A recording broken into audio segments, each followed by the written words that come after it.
પુષ્ટિ સંહિતા ભાગ 1 પહેલો ભાગ પાના નંબર 376। કસિયાભાઈ રાજગરની ઠાકોરજી શરણે લે છે એ વખતે ઠાકોરજી પાદુકાજી પધરાવી આપે છે અને આજ્ઞા કરે છે કે તેનું સેવન તું નિત્ય કરજે, તને તેમાંથી સર્વ સાનુભાવ અમારા સ્વરૂપનો થશે। પછી આગળ કસિયાભાઈ પ્રશ્ન પૂછે છે ઠાકોરજીને। વચનામૃત સાંભળીને ગદગદિત થઈ ગયા ને બોલ્યા, મહારાજા, જીવ તો લૌકિકમાં રહે છે, તો લૌકિક બાધા કેમ છૂટે? લૌકિક આસક્તિ તો આપની કૃપાથી છૂટે તો ચિંતાથી રહિત થાય, તો વારું અમારો જીવન નિર્વાહ તો ચિંતાથી ઘેરાયેલો રહે, તો ચિત્ત આપના સ્વરૂપમાં ક્યાંથી લાગે અને સેવાનું કાર્ય કેમ સિદ્ધ થાય, તેનું નિવારણ શું? એટલે આ પ્રશ્ન તો એકદમ આપણા બધા વતી જ પૂછ્યો છે કસિયાભાઈ રાજગરે। બાકી કસિયાભાઈ રાજગર તો ઠાકોરજીના અષ્ટસખા છે, આપણા વતી જ પૂછે છે।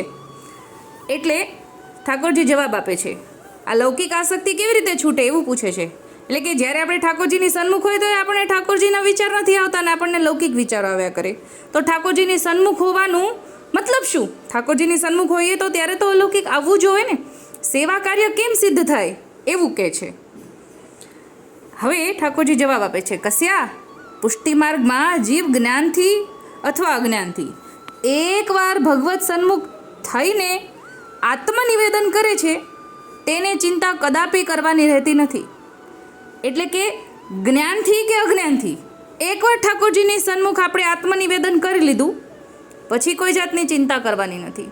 એટલે કે અજાણતા પણ આત્મનિવેદન કરી લીધું ને પછી ચિંતા કરવાની નથી, ને આપણે તો ઠાકોરજીને સ્વરૂપને ધીરે ધીરે જાણી પણ રહ્યા છીએ સત્સંગ દ્વારા, ભગવદીઓની કૃપાથી, તો જરા પણ ચિંતા કરવાની રહે નહીં।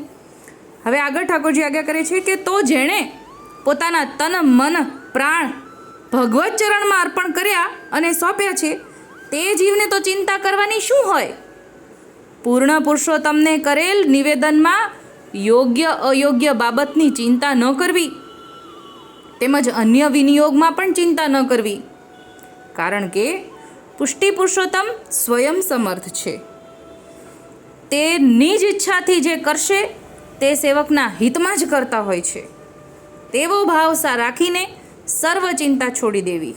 એટલે કે એક વખત આપણે ઠાકોરજીનું શરણું સ્વીકાર્યું છે પછી કોઈ જાતની ચિંતા કરવાની નથી, કેમ કે પછી તો ચિંતા આપણી ઠાકોરજી કરે છે અને ઠાકોરજી જે કાંઈ પણ કરે છે એ બધું આપણા જ સારા માટે કરે છે। આપણને શરૂઆતમાં ખબર ન પડે, મોડા સમજાય, તો પછી એ બધી ચિંતા કરી એ દરમિયાનનો સમય આપણે ઠાકોરજી પર સંશય કર્યો થયો ને, એટલા માટે ચિંતા કરવાની પહેલેથી જ ના પાડે છે। અન્ય શરણાગતિમાં ચિંતા મહાબાધક છે, અનન્ય શરણાગતિમાં ચિંતા મહાબાધક છે। જે સેવકોએ ભગવત ચરણમાં આત્મનિવેદન કરેલું છે તેઓને કોઈ પણ સમયે કશી વાતની ચિંતા ન કરવી। એટલે કે લૌકિક સારું ક્યારે થાય કે ખરાબ થશે તો જશે ક્યારે કે એવી કોઈ જાતની ચિંતા કરવાની નથી એવું કીધું છે। કશી વાતની ચિંતા ન કરવી।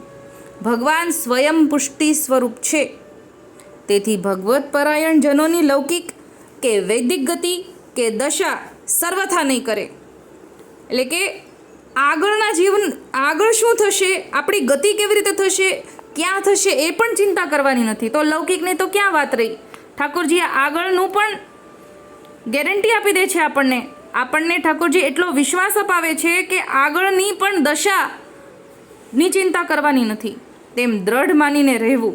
લીલાના જીવને તો લીલા સંબંધી ભાવ વિચારીને નિજ લીલાનું અનુસંધાન રાખવું, જેથી સર્વ ચિંતા આપમેળે દૂર થઈ જાય। એટલે એક ચાવી આપી દીધી આપણને કે ચિંતા કેવી રીતે દૂર થાય? લીલા સંબંધી ભાવ વિચારવાનું, નિજ લીલાનું અનુસંધાન રાખવાનું। એટલે કે આપણી પાસે પુસ્તકોમાં ઠાકોરજીની લીલાના ઘણા બધા પ્રસંગો છે, એ પ્રસંગોનું વાગોળીએ તો ચિંતા આપમેળે દૂર થઈ જાય એવું ઠાકોરજી અહીંયા આજ્ઞા કરે છે। પછી ઠાકોરજી કે એટલે થાય જ, આપણને વિશ્વાસ રાખીને શરૂ કરવાનું છે। અને જીવ ઉપરનો પ્રભુનો અનુગ્રહ નિયામક છે, તેને ચિંતા શું બાધક કરે? એટલે કે અનુગ્રહ એટલે કૃપા, ઠાકોરજીની કૃપા જીવ ઉપર તો સદા છે, પછી ચિંતા શું બાધ કરે? ઠાકોરજી પોતે આપણને નિશ્ચિંત થઈ જવાનું કહે છે। એટલે આજથી એક વખત આપણે ઠાકોરજીની આજ્ઞા પ્રમાણે જો સર્વસમર્પણ કર્યું છે, આત્મનિવેદન કર્યું છે, પછી કોઈ જાતની ચિંતા કરવાની નથી। જો હજી આત્મનિવેદનમાં કે નિવેદનમાં જરા પણ થોડું ઓછું છે તો એ ચિંતા કરવાની કે ક્યારે મને સર્વ સમર્પણનો ભાવ આવે. પછી તો ઠાકોરજી જ કરે છે, જે આપણને અહીંયા ઠાકોરજીની આગે આપણે વાંચી. આજે આટલું જ બોલીને મારી નાની વાતને વિરામ આપું છું. બોલો શ્રી ગોપાલ લાલ કી જય.